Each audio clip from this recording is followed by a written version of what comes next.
अब प्रश्न उठेगा कि महात्मा करता क्या है, महात्मा जो है उसका कार्य क्या है, तो इसमें बताते हैं। हरे कृष्ण।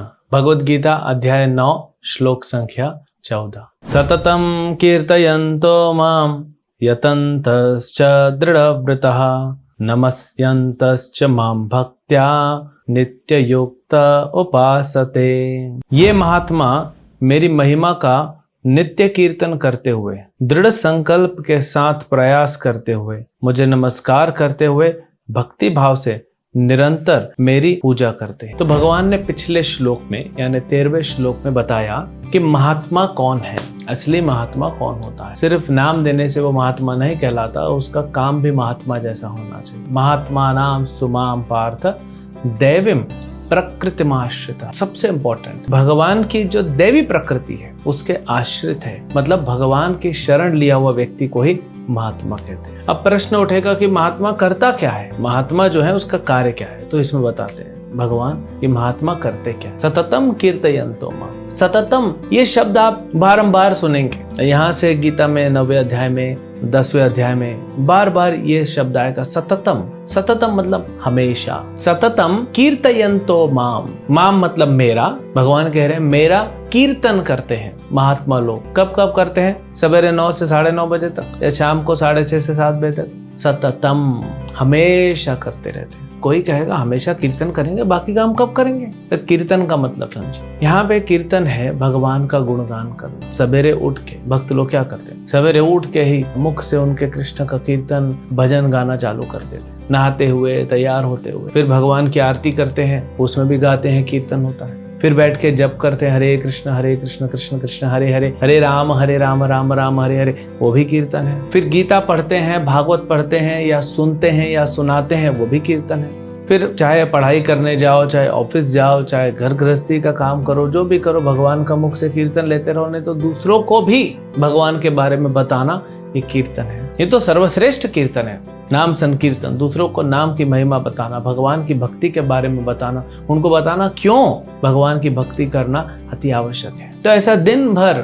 रात को भी भजन कीर्तन करते और फिर कुछ पढ़ के भगवान की लीलाओं को पढ़ के और सो जाते। तो भगवान के नाम का गुणगान करना, भगवान की लीलाओं का गुणगान करना, उनकी कथाओं का, उनके रूप का, उनके गुणों का गुणगान करना, ये कीर्तन है। इससे ये तो क्लियर हो गया कि जो भक्त होते हैं वो सर्वश्रेष्ठ होते हैं। उनसे नीचे आएगा आगे वाले श्लोकों में, जिसमें भगवान बताएंगे जो ब्रह्मवादी, मायावादी, जो भगवान के रूप को लेके कहते हैं कि भगवान का कोई स्वरूप नहीं है। यहाँ भगवान कहते हैं मेरे रूप का गुणगान करते हैं। भगवान कितने सुंदर हैं। कई एक शास्त्रों में, कई श्लोकों में भगवान की सुंदरता का वर्णन है, भगवान के चरण कमलों का वर्णन है, भगवान के आंखों का वर्णन है, भगवान के हाथों का वर्णन है, भगवान के पैरों का वर्णन है, नाभि का वर्णन है, मुखमंडल का वर्णन है। इतना वर्णन भगवान के बारे में जो है वो शास्त्रों में दी। फिर कहते हैं यतन्तश्च दृढ़व्रतः।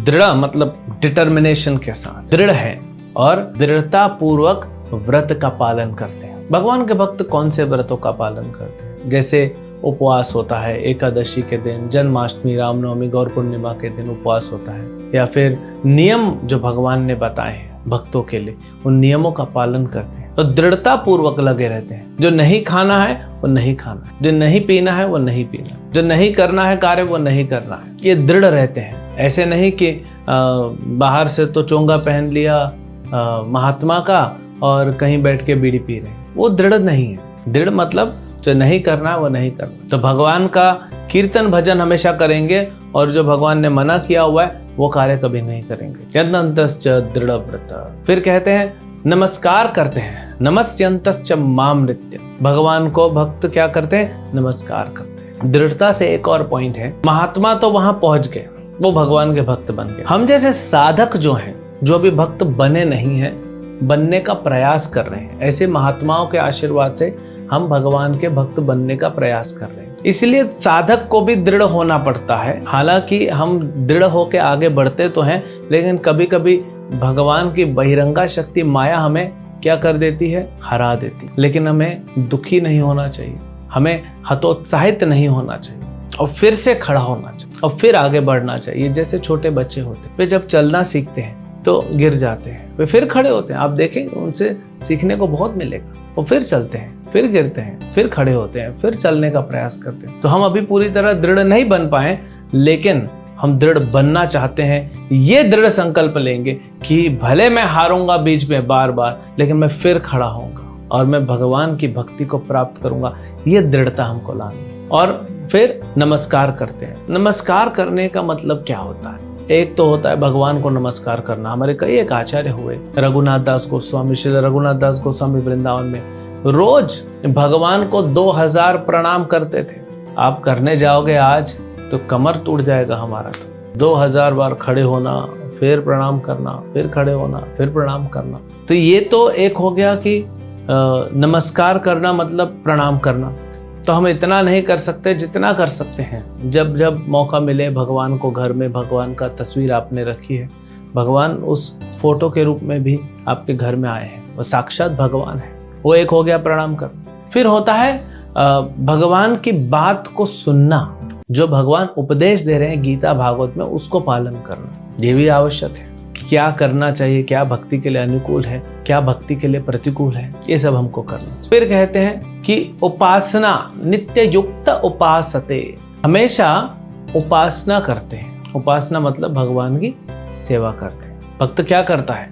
अब ये समझ गया है, जब भक्त बन गया है, समझ गया है कि कृष्ण है, मैं हूं और मेरा कृष्ण का संबंध है। क्या संबंध है? मैं दास हूं भगवान का, मैं हरि का दास हूं और वे हरि हैं, इसलिए उनकी सेवा करना ही मेरा धर्म है। अब सेवा करने के लिए अलग अलग प्रकार से, किसी भी प्रकार से सेवा कर। अर्जुन ने युद्ध करके सेवा किया, युधिष्ठिर महाराज ने राज्य करके सेवा की। जैसे भरत, राम ने कहा भरत तुम जाओ, क्योंकि पिताजी यही चाहते हैं कि तुम राज संभालो। तो भरत ने 14 साल राज करके भगवान की सेवा की। हम गीता भागवत पढ़ के सेवा कर सकते हैं, भक्ति करके सेवा कर सकते हैं। अपने धर्म, अपने कर्म, अपने पास जो टैलेंट है, बहुत सारे डिवोटीज होते हैं, भक्त होते हैं जो पेंटर हैं, तो पेंटिंग, वो भगवान की पेंटिंग बनाते हैं या विग्रह पे पेंट करके वो करते हैं। कुछ भक्त होते हैं भगवान की ड्रेसेस बनाते हैं, भगवान के सुंदर सुंदर वस्त्र बनाते हैं, बहुत सुंदर सुशोभित अलंकार बनाते हैं। कोई भक्त है जो भगवान को वस्त्र पहनाता है, अलंकार पहनाता है। कोई भगवान के लिए बहुत स्वादिष्ट भोजन बनाता है, कोई भगवान के लिए फूलों की माला बनाता है। तो ऐसे दिन भर सेवा चलती रहती है। हमेशा नित्य युक्त उपासना, नित्य उपासना में लगे रहते। तो ये है कोई व्यक्ति कहे साधु हैं, हम महात्मा हैं, भगवान के भक्त हैं, तो देखिए ये सब कर रहे हैं। तो हमको इस लेवल पे पहुंचना है। दूसरों को जज करना हमारा मतलब नहीं है। हमको अपने आप को देखना है कि हम उस स्तर पे आए हैं कि नहीं, और कैसे उस स्तर पे पहुंचे जहाँ पे सततम कीर्तयन्तो माम, हमेशा भगवान का कीर्तन करें, भगवान को नमस्कार करें।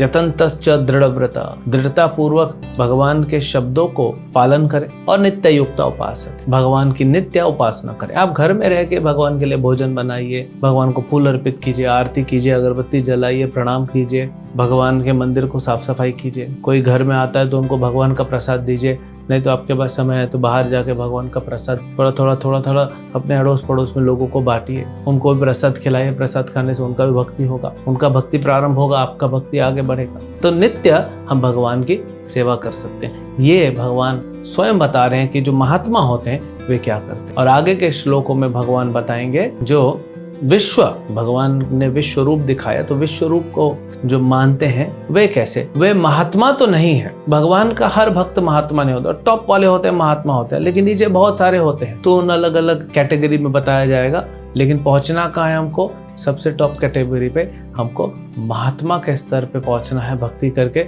महात्माओं की शरण लेके और महात्मा के स्तर पे हमको पहुंच के भगवान की नित्य युक्त उपासते, हमेशा भगवान की सेवा में लगना है। हरे कृष्ण।